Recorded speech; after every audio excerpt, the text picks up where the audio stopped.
Lunes 29 de abril. Transmitir la palabra de Dios.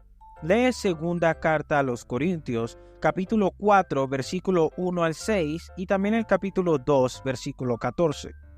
¿Qué nos dicen estos pasajes acerca de la confianza que tenía Pablo a pesar de los desafíos que enfrentaba al proclamar la verdad de la palabra de Dios?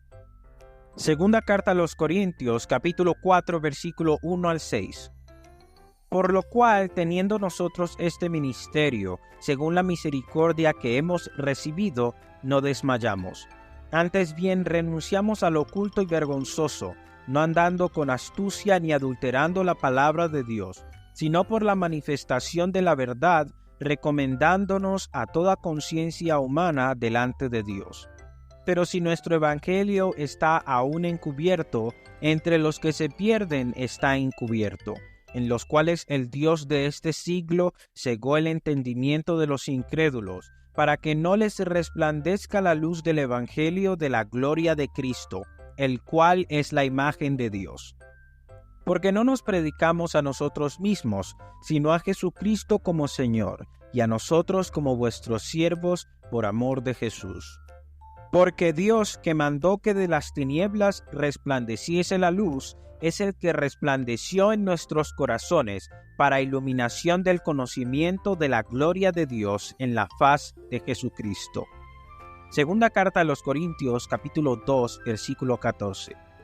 Mas a Dios gracias, el cual nos lleva siempre en triunfo en Cristo Jesús, y por medio de nosotros manifiesta en todo lugar el olor de su conocimiento. El apóstol Pablo enfrentó dificultades abrumadoras en su tarea de difundir el Evangelio. Sin embargo, tenía la confianza de que la palabra de Dios acabaría triunfando, porque, como dijo, nada podemos contra la verdad, sino solo en favor de la verdad. Segunda carta a los Corintios, capítulo 13, versículo 8. Los reformadores se enfrentaron a pruebas similares. No obstante, por fe permanecieron fieles a la palabra de Dios. Un ejemplo de valentía frente a probabilidades aparentemente abrumadoras es William Tyndale. El mayor deseo de Tyndale era dar a Inglaterra una traducción exacta y legible de la Biblia. Decidió traducir la Biblia a partir de los idiomas originales y corregir algunos de los errores de la traducción de Wycliffe de hacía 200 años. Finalmente, Tyndale también fue arrestado y juzgado. Muchos ejemplares de su versión de la Biblia, impresas en Worms, Alemania, fueron confiscadas y quemadas públicamente. Su juicio tuvo lugar en Bélgica en 1536 después de Cristo.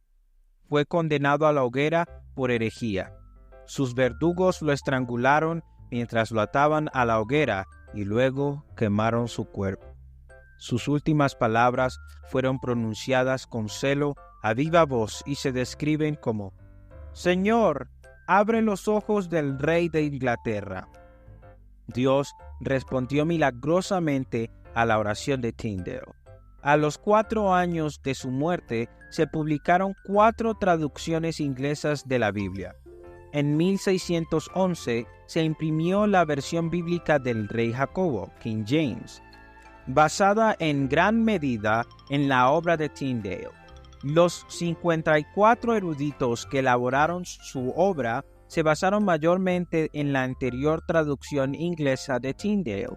Una estimación sugiere que el Antiguo Testamento de la Biblia King James de 1611 es en un 76% traducción de Tyndale y el Nuevo Testamento en un 83%. En 2011, la versión King James celebró su aniversario número 400 y superó el hito de los 1.000 millones de Biblias impresas. Al haber sido traducida a 2.454 idiomas, ha impactado a decenas de millones de personas en todo el mundo.